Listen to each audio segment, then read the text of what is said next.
The question of how long a pilot trip should last has no single correct answer because the answer depends entirely on your circumstances, your goals, and the complexity of your decision. A young single professional considering Tel Aviv faces a fundamentally different planning challenge than a family of 6 evaluating multiple communities across different regions of the country. What follows is not a prescription, but a framework for thinking about pilot trip length, with specific recommendations for different situations and guidance on how to make the most of whatever time you have available. The absolute minimum viable pilot trip is 7 days, and even this requires ruthless prioritization and acceptance of significant limitations. In 7 days, you can explore perhaps 2 or 3 neighborhoods seriously, meet with a handful of professionals and community members, and begin to form impressions that will guide further research. You cannot visit every neighborhood on your list, cannot experience both weekday and Shabbat rhythms in multiple locations, cannot accumulate the depth of observation that leads to confident decisions. A 7-day pilot trip is appropriate for someone who has already done extensive research and has narrowed their options to a short list, who has made previous trips to Israel and has some familiarity with the country, or who faces genuine constraints that make a longer trip impossible. If 7 days is all you have, spend at least 2 full days in each neighborhood you are seriously considering. Schedule appointments in concentrated blocks to minimize travel time between locations, and accept that you will return home with questions unanswered and impressions incomplete. A 7-day trip is not ideal, but it is far better than no pilot trip at all. A 10 to 14-day pilot trip represents the sweet spot for most families and individuals seriously considering Aliyah. 2 weeks provides enough time to explore multiple regions, visit a reasonable number of neighborhoods, and return to your top choices for second and third visits at different times. You can experience both the weekday rhythm and Shabbat atmosphere of several communities. You can schedule appointments with schools, real estate agents, professional contacts, and municipal absorption offices without feeling rushed from one meeting to the next. You have buffer time for unexpected opportunities, for lingering in a cafe that catches your attention, for getting lost and discovering something wonderful.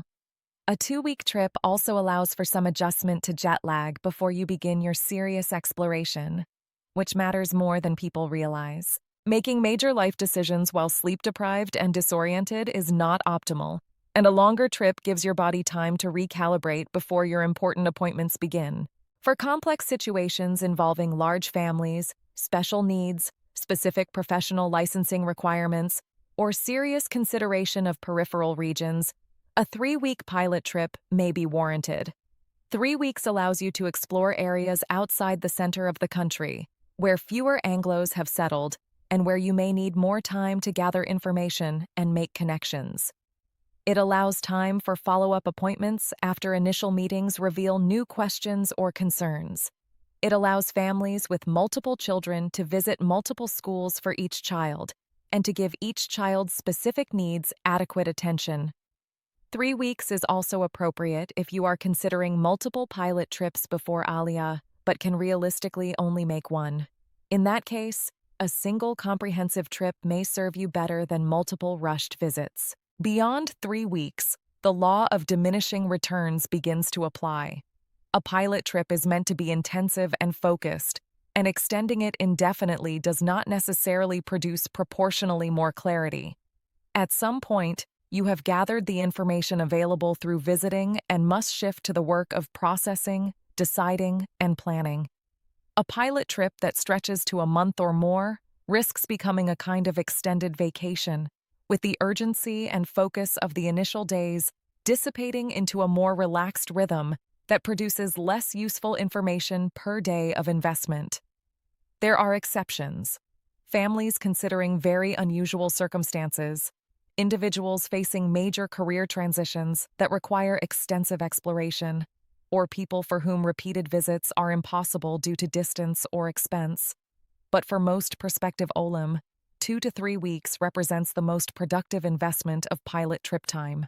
Whatever length you choose, structure your time with intention rather than hoping that productive days will emerge spontaneously. Divide your trip into distinct phases with different purposes. The first phase, comprising perhaps the first 2 or 3 days, should focus on orientation and adjustment. Recover from jet lag. Get your bearings in a familiar area, perhaps staying with friends or family or in a neighborhood you have visited before. Begin with low-stakes exploration to remember how Israel feels before launching into intensive evaluation. The second phase, comprising the bulk of your trip, should focus on active exploration and information gathering. This is when you visit neighborhoods, attend appointments, meet with contacts, and accumulate the observations and data that will inform your decision.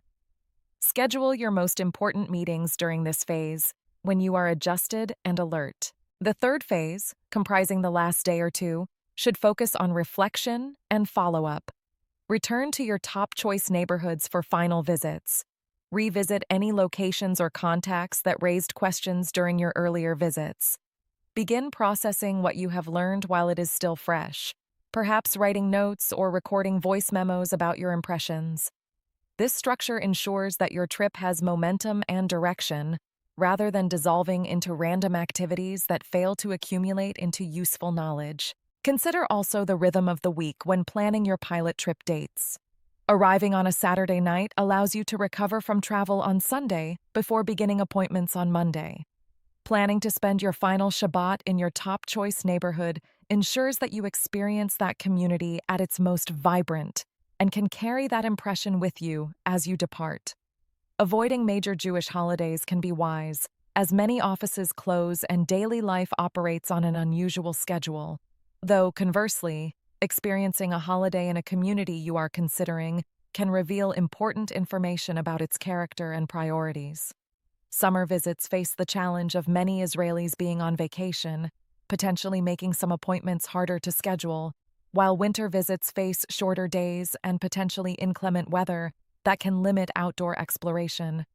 There is no perfect time for a pilot trip, but being aware of these factors allows you to plan around them. If you can afford to make multiple pilot trips before Aliyah, consider spreading them across different stages of your decision process. A first trip might focus on broad exploration, visiting many different regions and types of communities to develop a sense of the full range of options available. A second trip, after you have narrowed your list, might focus on deeper exploration of your top 3 or 4 choices, spending multiple days in each and meeting with more contacts in each community. A third trip, once you have made a preliminary decision, might focus on practical preparation, meeting with specific schools, signing a rental agreement, and handling preliminary bureaucracy that can be completed before you officially make Aliyah. This staged approach is more expensive and time-consuming than a single comprehensive trip, but it allows your thinking to evolve between visits and prevents the premature closure that can come from trying to decide everything at once. Ultimately, the right length for your pilot trip is the length that allows you to return home with enough information to take the next step in your decision process, whatever that step might be. For some people, that step is making Aliyah. For others, it is deciding not to make Aliyah, or not to make it now, or to make it to a different place than they originally expected. For still others, it is planning a follow-up trip to answer the questions that emerged during the first visit. Any of these outcomes represents a successful pilot trip, because each represents genuine progress toward clarity. Do not measure your pilot trip's success by whether you return with a definite decision. Measure it by whether you return knowing more than you did when you left and with a clearer sense of what you still need to learn.